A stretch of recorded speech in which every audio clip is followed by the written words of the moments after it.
Heidi Watney is with us. She is live at the ballpark, and there to take in the strangeness, I guess, Heidi, of what was the first day of workouts for the New York Mets. Set the scene for us. Yeah, Matt, this experience is very strange. It's like nothing I have ever done before, and this is my first day reporting in the field since everything was shut down back in March.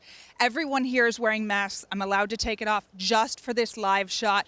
Media is very limited in the number of credentials that they're even giving out to the media to come and cover the workouts. As you can see, I am not near anyone in this ballpark except for my producer and my cameraman here working with me right now. Now, there's no one on the field right now, but that's because we're between groups 1 and groups 2.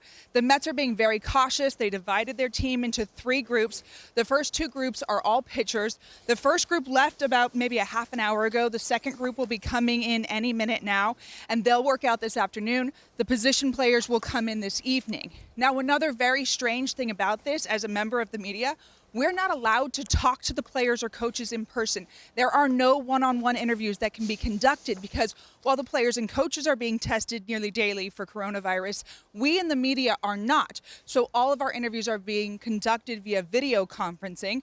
We had a chance to talk to Wilson Ramos after his workout this morning. He said that it was a really tough decision for him to come here. It's very hard for him to leave his family. He has 3 young children, including a 6-month-old little boy. They decided it was best for his family to stay back in Florida and for him to come here. But he says now that he's here, he is thrilled to be back and playing baseball.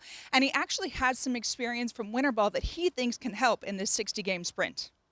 It's different for them. I know a lot of guys on the team, they never play winter ball, but that's the part I have to communicate with them and let them know we have to start the season strong and finish strong. You know, don't think about, wait for the next day.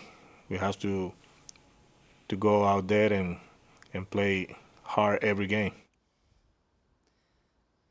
Now, since everything is really strange for the media, the players, the coaches, really everyone involved in baseball and athletics in general, Ramos was asked if anything today felt like normal. And his answer surprised me. He said as soon as he got into the clubhouse, he felt normal. That's when he really felt like baseball was back, when he saw his teammates and he put his cleats on and he came out here on the field, Matt. Wilson Ramos, Heidi, as you know, is one of the many candidates that the Mets have in their new DH spot, along with Cespedes, who could return and fill those shoes as well. What's the very latest on who may be a primary DH, if they have a primary DH at all?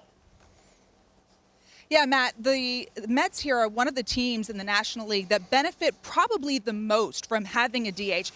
Cespedes, as you mentioned, is the obvious candidate. He's taken the field just one time since May of 2018, and that was July of about 2 years ago. Didn't play at all last season. Has had a number of injuries, as we've talked about at length here on the network. But with Cespedes, if he can get his bat back to form, that would be a potent bat in this lineup that they could have in there every day. The Mets have said, though, they don't plan on having a singular DH, even though Cespedes is an obvious candidate. They plan on using the DH spot to also give guys a blow, like Robinson Cano, and get J.D. Davis's bat in there, Dominic Smith, maybe even give Pete Alonso a little break from the field as well. So they say, at least for now, that they plan on rotating that position a bit, Matt.